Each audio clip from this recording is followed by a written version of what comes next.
Hello बच्चों, चलिए प्रश्न को पढ़ते हैं और समझते हैं। f0 का वह मान जिसके लिए फलन f(x) बराबर 2 की घात x माइनस 5 की घात x बटा x जब x का मान 0 के बराबर नहीं है, x बराबर 0 पर सतत है, तब है। और हमें विकल्प दिए, विकल्प A, B, C और D, 4 विकल्प दिए गए हैं। इनमें से सही विकल्प का चुनाव हमें करना है। प्रश्न के लिए सबसे पहले हम मुख्य अवधारणा लिख लेते हैं, जिसकी सहायता से इस प्रश्न को हल किया जाएगा। तो प्रश्न की मुख्य अवधारणा में हम प्रश्न से संबंधित हमें जो सीमा ज्ञात करनी है या फिर हमें जिस फलन का मान ज्ञात करना है, उसके लिए एक सूत्र लिखेंगे, एक मानक सीमा लिखेंगे। सबसे पहले मैं लिख देता हूं मानक सीमा।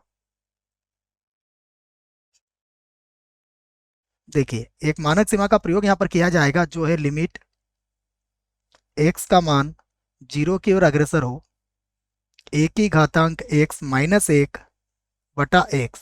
इसका जो मान होता है वह होता है log a के बराबर, जिसका आधार e होता है। तो यह सूत्र आप याद रखें।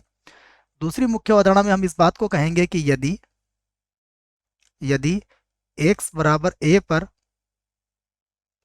कोई फलन f(x) है और मान लीजिए वो सतत है, x बराबर a पर f(x) क्या है, सतत है, तब तब क्या होगा, x बराबर a पर फलन की दाईं सीमा, बाईं सीमा और फलन के मान तीनों ही क्या होंगे, बराबर होंगे। जिसको मैं इस प्रकार लिखूंगा, लिमिट h का मान 0 की ओर अग्रसर, f ये बनेगा a प्लस h बराबर लिमिट h का मान 0 की ओर अग्रसर, ये बनेगा f of a minus H. देखो ये पहली वाली जो है ये दाईं सीमा, इसे कहते हैं बाईं सीमा, और बराबर एफ ए, अर्थात x बराबर a पर फलन का मान ये बराबर होना चाहिए।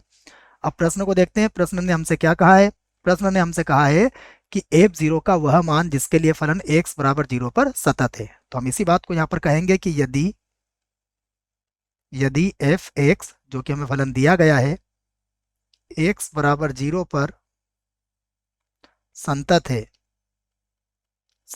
है, तब तब x बराबर 0 पर फलन की दाईं सीमा, जिसे हम लिखेंगे लिमिट h का मान 0 की ओर अग्रसर, और ये बनेगा f ऑफ 0 प्लस h बराबर लिमिट, यहाँ भी x का मान, सॉरी बच्चों x का नहीं, h का मान 0 की ओर अग्रसर होगा, तो h का मान 0 की ओर अग्रसर है, और f ऑफ ये बनेगा 0 माइनस h, अर्थात बाईं सीमा, और ये किसके बराबर होगा, f ऑफ 0 के बराबर होगा। ये तीनों बराबर होंगे। प्रश्न को हल करने के लिए हम कोई दो को बराबर लेके हल कर सकते हैं। तो इसी बात को हम लिख लेते हैं, या हम ऐसा लिख सकते हैं इसको, f0 बराबर लिमिट h का मान 0 की ओर अग्रसर और f ऑफ 0 प्लस h। मैंने इन तीनों में से इन दोनों को बराबर लेके मैं हल करूंगा। तो फिर से आ जाएगा f0, तो f0 को तो हमने ये लिख दिया, बराबर लिमिट h का मान 0 की ओर अग्रसर है। और अब देखिए हमें फलन क्या दिया हुआ है, हमें फलन दिया हुआ है 2 की घातांक x माइनस 5 की घातांक x बटा x। तो इस आधार पर यहाँ पर 0 प्लस h लिखा जाएगा। तो ये हो जाएगा 2 की घातांक 0 प्लस h, उसके बाद माइनस ये होगा 5 की घातांक 0 प्लस h, और बटे में आ जाएगा 0 प्लस h। आगे हल करते हैं इसको, तो ये होगा f0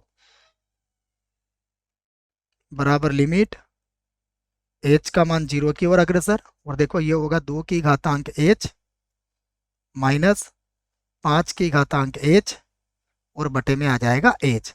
अब यहाँ पर हम जो मानक सीमा लगाएंगे उसे देखिए आप, मैंने मुख्य अवधारणा में उसे लिख भी दिया है।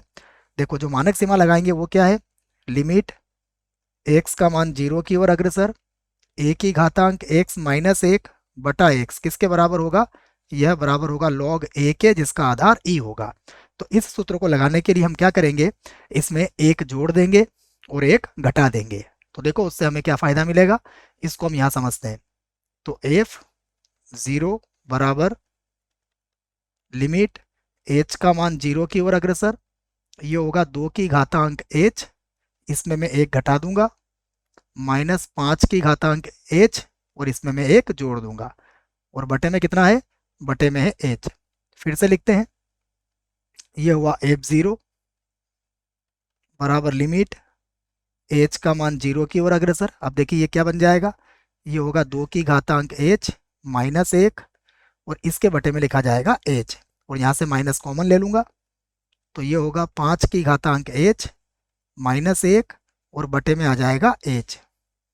दोनों ही अगर आप देखेंगे तो मानक सीमा है, तो f0 बराबर, ये देखो पहला वाला जो होगा मानक सीमा से किसके बराबर हो जाएगा, log 2 के बराबर हो जाएगा, जिसका आधार कितना होगा e, माइनस ये हो जाएगा log 5 हो जाएगा जिसका आधार कितना होगा e। अब हम इसे हल कर लेंगे तो ये होगा f0 बराबर, देखो log m माइनस n का सूत्र लगाएंगे, इस सूत्र को भी मैं यहाँ पर लिख देता हूँ। लघुगणक का सूत्र है log m minus log n बराबर होता है log m बटा n के। तो इस सूत्र की सहायता से ये क्या बन जाएगा, इसे लिख देते हैं। इस सूत्र की सहायता से ये हो जाएगा log जिसका आधार e है और ये बन जाएगा 2/5 होगा, जिसे हम क्या लिख सकते हैं, जो हो जाएगा log आधार e और अगर हम इसको भाग लगाएंगे तो ये हो जाएगा 0 अगर भाग लगाएंगे तो ये 4 बार कट जाएगा, लिख सकते हैं इसको, ये होगा। तो अब देखते हैं हमें कौन सा विकल्प सही मिलता है।